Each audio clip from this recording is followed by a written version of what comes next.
आज हम पढ़ेंगे भाजकता के नियम।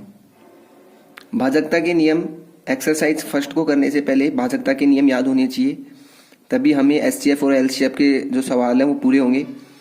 पहले हमें भाजकता के नियम में पहला भाजकता का नियम है दो की भाजकता का नियम। दो की भाजकता का नियम क्या लिख रखा है? यदि किसी संख्या के इकाई के स्थान पर 0, 2, 4, 6, 8 हो तो वह संख्या 2 से विभाज्य है। उदाहरण 25, 62, 40। उदाहरण के लिए हम क्या करेंगे, एक उदाहरण ले लिया हमने 25, 62, 40। सबसे पहले हम देखेंगे कि इस संख्या में 2 का भाग जा रहा है या नहीं जा रहा। तो इसमें हमें पहले लाइन पढ़नी पड़ेगी कि यदि कोई भी एक संख्या है जिसके इकाई के अंक पर 0, 2, 4, 6, 8 हो तो इसके इकाई का अंक, ये इकाई का अंक होता है, ये दहाई का होता है और ये सैकड़ों का होता है। तो सबसे पहले हम इकाई का अंक देखेंगे। इकाई के अंक में यदि यहाँ पर फर्स्ट जो संख्या होती है वो इकाई की अंक होती है, तो यहाँ पर अगर हमें 0, 2, 4 और 6 और 8 हो तो इस पूरी संख्या में जो है वो 2 का भाग जाएगा। इसी प्रकार दूसरा उदाहरण देखेंगे 3, 2, 4, 5, 4, 2। तो इसके लिए हम क्या करेंगे कि हमें ये जो संख्या दे रखी है इसके इकाई के अंक पे भी हमें क्या दे रखा है, 2 दे रखा है, तो इसमें भी किसका भाग जाएगा, 2 का भाग जाएगा। इसी प्रकार हमें कोई सी भी संख्या दे, यदि उसके इकाई के अंक पर यदि हमें 0, 2, 4, 6, 8 अगर हमें मिल रहा है तो वो पूरी संख्या जो है वो 2 से विभाजित होगी। ठीक है। इसी प्रकार हम 3 का भाजकता का नियम देखेंगे। तो ये भाजकता का नियम है कि यदि किसी संख्या के अंकों के योग में 3 का भाग पूरा जाता है तो वह संख्या 3 से विभाजित होगी। उदाहरण कैसे देखेंगे कि 2, 1, 3, 3। अब इसको कैसे चेक करेंगे कि ये 3 से भाज्य है या नहीं है। तो इसके लिए क्या बोल रखा है कि हम जो दी गई संख्या है इनके अंकों का योग करेंगे। तो अंक इसके कौन से हैं? पहला अंक 2 है, दूसरा अंक 1 है, तीसरा अंक 3 है और चौथा अंक भी 3 है। अब क्या करेंगे, इन सब का हम क्या करेंगे, योग करेंगे। तो 3 और 3 को जोड़ेंगे तो 6 होगा, 6 को 1 में जोड़ेंगे तो 7 होगा और 7 को 2 में जोड़ेंगे तो 9 होगा। तो इसके यदि योगफल में, इन सब अंकों के योगफल में यदि 3 का भाग जा रहा है तो 9 में देखेंगे, चेक करेंगे कि 9 में 3 का भाग जा रहा है या नहीं जा रहा है, तो इस पूरी संख्या में भी 3 का भाग जाएगा। इसी प्रकार दूसरा उदाहरण लेते हैं 4, 0, 3, 2। अब हम क्या करेंगे, 4, 0, 3, 2 में चेक करने के लिए इनके अंकों का योग करेंगे। अंक कौन कौन से हैं? पहला अंक है 4, दूसरा अंक है 0, तीसरा अंक है 3 और चौथा अंक है 2। हम इन सबको क्या करेंगे, योग करेंगे। तो 4 में 0 को जोड़ेंगे तो क्या मिलेगा, 0, 4 में 3 को जोड़ेंगे 7, 7 को 2 में जोड़ेंगे तो 9। तो अब क्या करेंगे, जो योगफल आया है इसमें 3 का भाग देंगे। यदि इसमें 3 का भाग जा रहा है तो इस पूरी संख्या में भी किसका भाग जाएगा, 3 का भाग जाएगा। ठीक है। इसी प्रकार हम चौथी 4 से भाजकता का नियम देखेंगे। 4 की भाजकता का नियम क्या होता है कि यदि किसी संख्या के इकाई तथा दहाई में यदि 2 शून्य हो या उसमें 4 का पूरा भाग जाए तो वह संख्या 4 से विभाज्य होगी। इसका एग्जाम्पल कैसे देखेंगे, हमें देखो एक एग्जाम्पल दे रखा है 15, 39, 6। तो अब क्या करेंगे कि पहली जो शर्त है वो है कि इनके जो इकाई और दहाई का जो अंक है इसमें 4 का भाग जाना चाहिए। अब इकाई और दहाई के अंक में है 96, तो 96 में हम चेक करेंगे कि इसमें 4 का भाग जा रहा है या नहीं जा रहा। तो 4 का भाग जाएगा इसमें, 4 दूनी 8, 1 बचेगा, उतारेंगे 6, 4 का भाग 16 में देंगे, 4 बार 0 बचेगा। तो यहाँ पे क्या हो गया कि ये जो 96 है वो 4 से पूरी तरीके से भाज्य है। तो यदि इसका इकाई और दहाई के 2 अंकों में यदि 4 का भाग जा रहा है तो ये जो पूरी संख्या है इस पूरी संख्या में 4 का भाग जाएगा। ठीक है। इसी प्रकार हम 5 का देखते हैं। 5 का जो नियम है वो बोलता है कि यदि किसी संख्या के इकाई के स्थान पर 0 व 5 हो तो वह संख्या 5 से विभाज्य होगी। इसके लिए हम एग्जाम्पल देखेंगे। जैसे यहाँ पे दे रखा है 5, 2, 4, 5, 2, 0। तो हम देखेंगे कि इसके इकाई के अंक में, इकाई का अंक है 0, इसका इकाई का अंक है 5। तो जिस भी संख्या के इकाई के अंक में 0, और 5 हो तो वह संख्या 5 से विभाजित होगी। तो इसके इकाई के अंक में भी 0 है और इसके इकाई के अंक में 5 है, तो ये जो पूरी संख्या है, दोनों संख्या है, वो किससे विभाजित होगी? 5 से विभाजित होगी। अब अगला नियम है 6 से भाजकता का नियम। 6 की भाजकता का नियम क्या बोलता है कि जिस संख्या में 2 व 3 का पूरा पूरा भाग जाता है, इसका मतलब क्या है कि ऐसी संख्या जिसमें 2 के नियम का पालन भी होता है और 3 के नियम का पालन भी होता है। 2 का नियम और 3 का नियम हमने पहले पढ़ लिया। 2 का नियम और 3 का नियम जिस संख्या में लग रहा है उस संख्या में 6 का भाग भी पूरा पूरा जाएगा। एग्जाम्पल जैसे मैंने कहा 4 0 4 0 3 2। अब क्या करेंगे कि ये जो पूरी संख्या है इसमें देखेंगे कि 2 का भाग जा रहा है या नहीं जा रहा।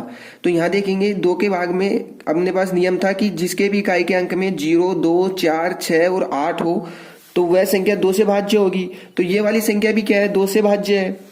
ये वाली संख्या 2 से तो भाज्य हो गई। अब 3 का देखेंगे, 3 में क्या होता है कि ये जो दी गई संख्या है इनके अंकों का योग करेंगे। तो अंक कौन कौन से हैं? पहला अंक है 4, दूसरा अंक है अपने पास 0 और तीसरा जो अंक है वो अपने पास है 3 और चौथा जो अंक है वो हमारे पास है 2 और इन सबको जोड़ेंगे तो हमारे पास कितना आएगा? 9 आएगा। और 9 में 3 का भाग जाता है। तो ये 2 और 3, इस संख्या में 2 और 3 का पूरा पूरा भाग जा रहा है। तो इसका मतलब यह है कि इस पूरी संख्या में 6 का भाग भी जाएगा। ठीक है, इसी प्रकार हम क्या करेंगे? अब 7 की भाजकता का नियम देखेंगे। 7 की भाजकता का नियम है कि जिस संख्या के इकाई अंक का, कोई भी जो हमें संख्या दी गई है उस संख्या का इकाई का जो अंक है उसका क्या करेंगे? 2 गुना करके जो बची हुई राशि है उसमें से हम क्या करेंगे? घटाएंगे। और उसमें से घटाने के बाद यदि हमें 0 और अगर हमें 7 का गुणज प्राप्त होता है तो वह संख्या 7 से विभाजित होती है। तो हम क्या करेंगे? जैसे एग्जाम्पल इसमें दे रखा है 84। 84 में क्या करेंगे हम? पहले क्या दे रखा है कि पहले जो इकाई वाली अंक वाली संख्या है इसका हम क्या करेंगे? 2 गुना करेंगे। तो इकाई वाली संख्या है 4, 4 का हम 2 गुना करेंगे तो हमारे मिलेगी 8। पहली संख्या मिल गई हमें 8। अभी इस 8 को जो हमें 2 गुना करने पर जो संख्या मिली है, क्या मिली? 8। इस 8 को जो शेष बची हुई राशि है, शेष बची कौन सी है? 8। इस 8 में से हम इस 8 को घटाएंगे तो हमें क्या मिलेगा? 0। और यही हमें इस रूल में बोल रहा था कि जिस भी संख्या के इकाई का अंक का हम 2 गुना करा, हमने 2 गुना किया 4 का तो 8 मिला और शेष बची राशि, शेष बची थी 8, तो 8 में से हमने इस 8 को घटा दिया तो हमें क्या मिला? 0। या तो 0 मिलना चाहिए या हमें 7 का गुणज मिलना चाहिए। तो उस संख्या में जो पूरी संख्या है इस संख्या में किसका भाग जाएगा? 7 का भाग जाएगा। 7 का नियम भी समझ आ गया। अब 8 का नियम क्या है कि दी गई संख्या के इकाई, दहाई और सैकड़ों के अंकों में यदि 8 का भाग पूरा पूरा चला जाता है तो संख्या 8 से विभाजित होगी। 8 का भाजकता का नियम है कि हमने एक उदाहरण लिया जैसे 7 3 5 8 4। अब हमने देखा कि इसके इकाई, दहाई और सैकड़ों के यानी इन 3 संख्याओं में यदि 8 का भाग जा रहा है, यदि 584 में 8 का भाग जाएगा पूरा पूरा तो इस पूरी संख्या में भी 8 का भाग जाएगा। ये 8 का नियम होता है। 8 का नियम समझ आ गया। यदि हमने इकाई, दहाई और सैकड़ों यदि किसी भी संख्या के 3 अंकों, लास्ट के 3 अंकों में यदि 8 का भाग जा रहा है तो उस पूरी संख्या में भी किसका भाग जाएगा? 8 का भाग जाएगा। तो इसमें देखेंगे कि 8 का भाग जा रहा है या नहीं जा रहा है। तो अब यहां पे देखेंगे दूसरा एग्जाम्पल है 8 0 0 0। अब यहां पे देखेंगे 8 का जो दूसरा नियम होता है वो ये भी होता है, या तो ये वाला नियम या ये वाला नियम, यदि दोनों में से कोई सा भी नियम अप्लाई कर सकते हैं। पहला तो होना चाहिए कि यदि तीनों संख्याओं में इकाई, दहाई, सैकड़ों यानी तीनों संख्याओं में 8 का भाग जाए, या फिर उसके इकाई, दहाई और सैकड़ों के स्थान पर 3 जीरो हो, यानी कि अंत में 3 जीरो हो तो उसमें भी किस संख्या का भाग जाएगा? 8 का भाग जाएगा। ठीक है, अब पढ़ते हैं हम 9 की भाजकता का नियम।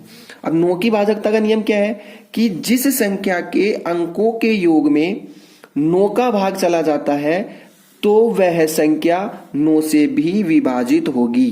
तो हमने एक संख्या ली 2 1 3 3 6 3। अब हमने क्या किया कि इन सब का अंकों का योग किया। हमने अंक का मतलब जैसे 3 का भाजकता का नियम था वैसे ही हमने 9 की भाजकता देखी। 9 की भाजकता का नियम भी 3 की भाजकता के नियम के जैसे है। 3 की भाजकता के नियम में भी हम संख्या के अंकों का योग करते थे और 9 की भाजकता के नियम में भी हम जो ये संख्या दे रखी है इसके अंकों का योग करेंगे। 2 + 1 + 3 + 3 + 6 + 3। तो हम सबसे पहले क्या करेंगे कि 2 में 1 जोड़ेंगे 3, 3 में 3 जोड़ेंगे 6, 9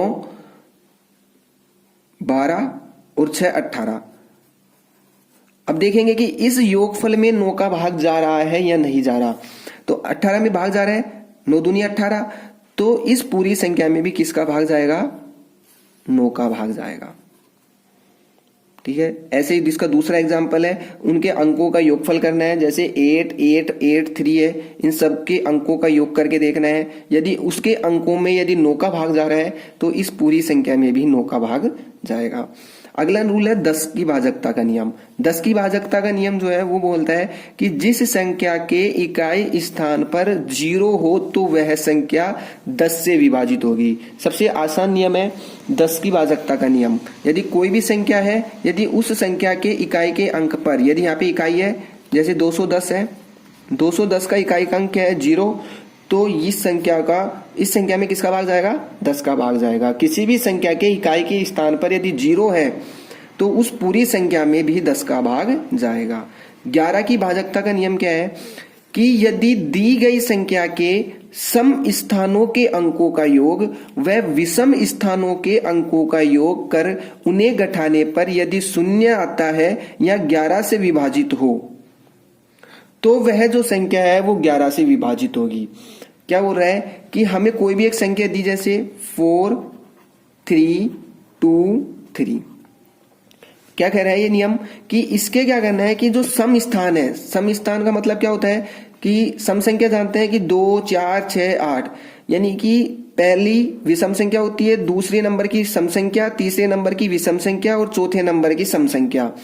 तो हमें क्या करना है, पहले सम संख्या वाले स्थानों का योग करना है, फिर विषम स्थानों वालों का, फिर उसमें से क्या करना है कि जो सम स्थान वाले जो अंक हैं उनमें से विषम स्थान वाले अंकों को माइनस करना है। पहले सम स्थान वाले और विषम स्थान वाले। पहले विषम स्थान वाले देखेंगे तो पहले नंबर पे है 3 और तीसरे नंबर पे है 3। इन दोनों का क्या करेंगे, योग करेंगे तो हमें मिलता है 6। फिर क्या करेंगे, विषम स्थान का सम स्थान का क्या है 2 और फिर दे रखा है इसमें 4, तो 4 में 2 जोड़ेंगे तो 6 और फिर क्या करेंगे इन दोनों का माइनस। और अगर हमें 0 मिलता है या फिर 11 का गुणज मिलता है, जैसे 11 का गुणज का मतलब जैसे हमें 22 मिलता था तो 22 में 11 का भाग जा रहा था तो उस संख्या में भी पूरी में 11 का भाग जाता। अब हमें यहाँ कितना मिल रहा है, 0 मिल रहा है। तो 11 का रूल भी यही अप्लाई यहाँ यही बोलता है कि यदि किसी भी संख्या के विषम स्थानों का और सम स्थानों का दोनों का योग करके उन्हें घटाने पर यदि हमें या तो 0 मिले या फिर 11 का गुणज मिले तो उस पूरी संख्या में हमें किसका भाग जाता है, 11 का भाग जाता है। तो इस प्रकार हमने आज भाजकता के नियम देखे।